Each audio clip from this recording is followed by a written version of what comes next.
नमस्कार, दृष्टि आईएएस के टुडेज जी के प्रोग्राम में आपका स्वागत है। शुरुआत करते हैं अभ्यास प्रश्न से। क्रूज सम्मेलन 2022 का आयोजन निम्न में से किसके द्वारा किया गया है? रक्षा मंत्रालय, बंदरगाह नौवहन और जलमार्ग मंत्रालय, नीति आयोग या फिर वाणिज्य और उद्योग मंत्रालय। इसका सही जवाब है ऑप्शन बी, बंदरगाह नौवहन और जलमार्ग मंत्रालय। हाल ही में मुंबई में पहला अतुल्य भारत अंतर्राष्ट्रीय क्रूज सम्मेलन 2022 आयोजित किया गया। यह आयोजन बंदरगाह नौवहन और जलमार्ग मंत्रालय और federation of Indian chambers of commerce and industry यानी फिक्की के सहयोग से किया गया, इसलिए विकल्प भी सही है। इस सम्मेलन में मुंबई पोर्ट ट्रस्ट, भारतीय अंतर्देशीय जलमार्ग प्राधिकरण और विभिन्न क्रूज सेवा ऑपरेटरों के बीच 8 समझौता ज्ञापनों यानी MOU पर हस्ताक्षर किए गए। तो इस तरह इस प्रश्न का सही जवाब है ऑप्शन बी, बंदरगाह नौवहन और जलमार्ग मंत्रालय। आज के सेशन का पहला प्रश्न है, राष्ट्रीय स्टार्टअप सलाहकार परिषद के अध्यक्ष हैं वाणिज्य और उद्योग मंत्री, भारत के प्रधानमंत्री, सूक्ष्म लघु और मध्यम उद्यम मंत्री या फिर श्रम और रोजगार मंत्री। इसका सही जवाब है ऑप्शन ए, वाणिज्य और उद्योग मंत्री। हाल ही में वाणिज्य और उद्योग मंत्री पीयूष गोयल ने नई दिल्ली में राष्ट्रीय स्टार्टअप सलाहकार परिषद यानी NSAC की चौथी बैठक की अध्यक्षता की। उद्योग और आंतरिक व्यापार संवर्धन विभाग यानी DPIIT ने स्थायी आर्थिक विकास को बढ़ावा देने और बड़े पैमाने पर रोजगार के अवसर पैदा करने के लिए राष्ट्रीय स्टार्टअप सलाहकार परिषद का गठन किया था। इसके अध्यक्ष वाणिज्य और उद्योग मंत्री होते हैं, इसलिए विकल्प ए सही है। तो इस तरह इस प्रश्न का सही जवाब ऑप्शन ए, वाणिज्य और उद्योग मंत्री। अगला प्रश्न है, निम्नलिखित में से कौन से देश G7 समूह के सदस्य हैं? 1 इटली, 2 कनाडा, 3 जापान। दिए गए कूट का प्रयोग कर सही उत्तर चुनिए। केवल 1 और 2, केवल 2 और 3, केवल 1 और 3 या फिर 1, 2 और 3। इसका सही जवाब ऑप्शन डी, 1, 2 और 3। हाल ही में G7 समूह के कृषि मंत्रियों ने गेहूं के निर्यात पर प्रतिबंध लगाने के भारत के फैसले की निंदा की है। G7 दुनिया की 7 उन्नत अर्थव्यवस्थाओं का एक अनौपचारिक समूह है। इसका गठन 1975 में किया गया था।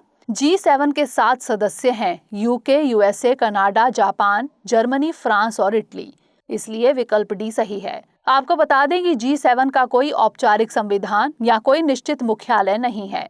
तो इस तरह इस प्रश्न का सही जवाब है ऑप्शन डी, 1, 2 और 3। अगला प्रश्न है, निम्नलिखित में से किस मुद्रा को SDR बास्केट में सबसे बाद में जोड़ा गया? जापानी येन, अमेरिकी डॉलर, चीनी रनमिनबी या फिर पाउंड स्टर्लिंग। इसका सही जवाब है ऑप्शन सी, चीनी रनमिनबी।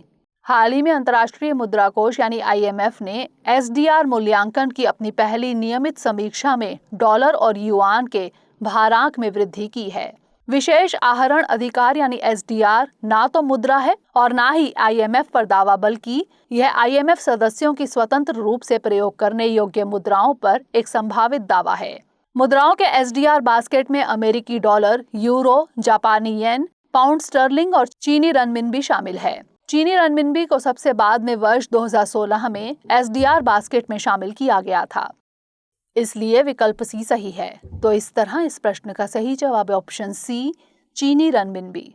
अगला प्रश्न है, हाल ही में खबरों में रहा थॉमस कप किस क्षेत्र से संबंधित है? टेनिस, बैडमिंटन, बास्केटबॉल या फिर वॉलीबॉल। इसका सही जवाब है ऑप्शन बी, बैडमिंटन। हाल ही में भारत की पुरुष बैडमिंटन टीम ने पहली बार थॉमस कप का खिताब जीता है। भारत ने फाइनल में 14 बार के चैंपियन इंडोनेशिया को हराकर यह खिताब जीता। थॉमस कप ट्रॉफी बैडमिंटन के खेल से संबंधित है, इसलिए विकल्प भी सही है। थॉमस कप के लिए पहला टूर्नामेंट 1948 से 49 में आयोजित किया गया था और इसे मलाया ने जीता था। भारत इस कप के विजेताओं के क्लब में शामिल होने वाला 6ठा देश बन गया है। तो इस तरह इस प्रश्न का सही जवाब है ऑप्शन बी, बैडमिंटन। अगला प्रश्न है, निम्नलिखित कथनों पर विचार कीजिए। 1, कैरेबियन सागर अटलांटिक महासागर से सटा जल क्षेत्र है। 2, जमैका कैरेबियन सागर का एक सीमावर्ती राष्ट्र है। उपरोक्त में से कौन सा यहाँ से कथन सही है या फिर है? केवल 1, केवल 2, 1 और 2 दोनों या फिर ना तो 1 और ना ही 2। इसका सही जवाब है ऑप्शन सी, 1 और 2 दोनों, यानी दोनों कथन सही हैं। भारत के राष्ट्रपति रामनाथ कोविंद जमैका के राजकीय दौरे पर हैं। यह किसी भी भारतीय राष्ट्रपति द्वारा कैरेबियाई देश की पहली राजकीय यात्रा है। कैरेबियन सागर मैक्सिको की खाड़ी के दक्षिण पूर्व में अटलांटिक महासागर से सटा जल क्षेत्र है, इसलिए कथन 1 सही है। कैरेबियन सागर के सीमावर्ती देशों में जमैका भी शामिल है, इसलिए कथन 2 भी सही है। जमैका 6 अगस्त 1962 को इंग्लैंड से आजाद हुआ था। तो इस तरह इस प्रश्न का सही जवाब है ऑप्शन सी, 1 और 2 दोनों। अगला प्रश्न है, निम्नलिखित में से कौन सी स्टैगफ्लेशन की विशेषताएं हैं या फिर हैं?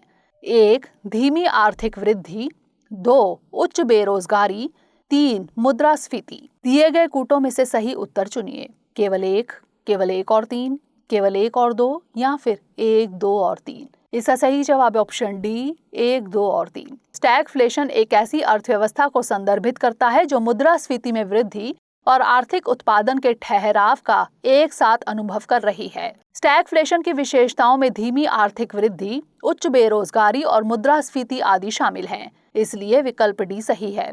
स्टैगफ्लेशन को पहली बार 1970 के दशक के दौरान पहचाना गया था, जब कई विकसित अर्थव्यवस्थाओं ने तेल संकट के परिणाम स्वरूप तेजी से मुद्रास्फीति और उच्च बेरोजगारी का अनुभव किया था।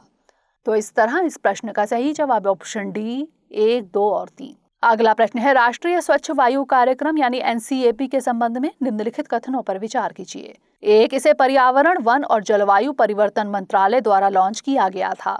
2 2024 तक PM 2.5 प्रदूषण में 20% से 30% की कमी का लक्ष्य रखा गया है। उपर्युक्त में से कौन सा यहाँ से कथन सही है या फिर है? केवल 1, केवल 2, 1 और 2 दोनों या फिर ना तो 1 और ना ही 2। इसका सही जवाब है ऑप्शन सी, 1 और 2 दोनों। द लैंसेट प्लैनेटरी हेल्थ में प्रकाशित एक रिपोर्ट के अनुसार 2019 में भारत में 16.7 लाख मौतों के लिए वायु प्रदूषण जिम्मेदार था। वायु प्रदूषण से लड़ने के लिए सरकार की पहलों में प्रधानमंत्री उज्ज्वला योजना कार्यक्रम, राष्ट्रीय स्वच्छ वायु कार्यक्रम आदि शामिल हैं। जनवरी 2019 में पर्यावरण, वन और जलवायु परिवर्तन मंत्रालय यानी MOEFCC ने राष्ट्रीय स्वच्छ वायु कार्यक्रम यानी एनसीएपी शुरू किया, इसलिए कथन 1 सही है। इसका उद्देश्य 122 शहरों में 2017 की तुलना में 2024 तक PM 2.5 प्रदूषण को 20 से 30% तक कम करना था, इसलिए कथन 2 भी सही है।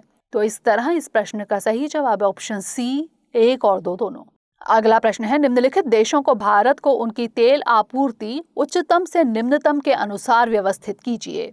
1 सऊदी अरब, 2 संयुक्त अरब अमीरात, 3 रूस, 4 इराक। दिए गए कोड का प्रयोग कर सही उत्तर चुनिए। 4, 1, 2 और 3, 1, 4, 2 और 3, 1, 2, 4 और 3 या फिर 2, 1, 3 और 4। इसका सही जवाब है ऑप्शन ए, 4, 1, 2 और 3। अप्रैल में भारत की तेल खरीद में रूस का हिस्सा बढ़कर 6% हो गया है, जिससे रूस भारत का चौथा सबसे बड़ा तेल आपूर्तिकर्ता बन गया है। भारत के कुल तेल आयात में अफ्रीकी तेल की हिस्सेदारी मार्च में 14.5% से घटकर अप्रैल में लगभग 6% रह गई, जबकि यूएस का हिस्सा लगभग आधा होकर 3% हो गया। पिछले महीने अप्रैल 2022 इराक भारत के लिए शीर्ष तेल आपूर्तिकर्ता बना रहा। इसके बाद सऊदी अरब और संयुक्त अरब अमीरात का स्थान रहा, इसलिए विकल्प ए सही है। तो इस तरह इस प्रश्न का सही जवाब है ऑप्शन ए, 4, 1, 2 और 3। अगला प्रश्न है, बायोपायरेसी के संबंध में निम्नलिखित कथनों पर विचार कीजिए। 1 है आधिकारिक मंजूरी के बिना व्यावसायिक उद्देश्य के लिए पारंपरिक ज्ञान के इस्तेमाल को संदर्भित करता है। 2 पारंपरिक ज्ञान में कृषि, वैज्ञानिक, तकनीकी, पारिस्थितिक और औषधीय ज्ञान शामिल हैं। उपर्युक्त में से कौन सा यहाँ से कथन सही है या फिर है? केवल 1, केवल 2, 1 और 2 दोनों या फिर ना तो 1 और ना ही 2। इसका सही जवाब ऑप्शन सी, 1 और 2 दोनों। हाल ही में कांग्रेस के एक वरिष्ठ नेता ने जैव विविधता संशोधन विधेयक 2021 में आयुष चिकित्सकों को जैव विविधता कानून से छूट देने पर चिंता जाहिर की है। उन्होंने कहा कि यह छूट आयुष चिकित्सकों द्वारा बायोपायरेसी को जन्म दे सकती है। बायोपायरेसी का अर्थ पारंपरिक ज्ञान का बिना आधिकारिक मंजूरी के व्यावसायिक उद्देश्य के लिए इस्तेमाल करना है, इसलिए कथन 1 सही है। स्वदेशी समुदायों की पारंपरिक ज्ञान प्रणाली अक्सर उनके आसपास के प्राकृतिक पर्यावरण से संबंधित होती है। इनमें कृषि ज्ञान, वैज्ञानिक ज्ञान, तकनीकी ज्ञान, पारिस्थितिक ज्ञान, औषधीय ज्ञान शामिल हैं, इसलिए कथन 2 भी सही है।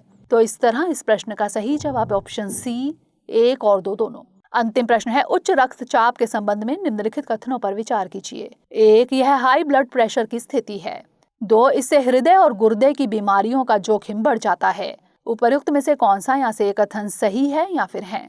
केवल 1, केवल 2, 1 और 2 दोनों, या फिर ना तो 1 और ना ही 2? इसका सही जवाब है ऑप्शन सी, 1 और 2 दोनों। उच्च रक्तचाप या हाई ब्लड प्रेशर के बारे में जागरूकता बढ़ाने के लिए हर साल 17 मई को विश्व उच्च रक्तचाप दिवस मनाया जाता है, इसलिए कथन 1 सही है। इस वर्ष की theme major your blood pressure accurately, control it, live longer है। उच्च रक्तचाप को साइलेंट किलर के रूप में जाना जाता है। यह एक गंभीर स्थिति है जो हृदय, मस्तिष्क, गुर्दे और अन्य बीमारियों के जोखिम को काफी बढ़ा देती है, इसलिए कथन 2 भी सही है। तो इस तरह इस प्रश्न का सही जवाब है ऑप्शन सी, 1 और 2 दोनों।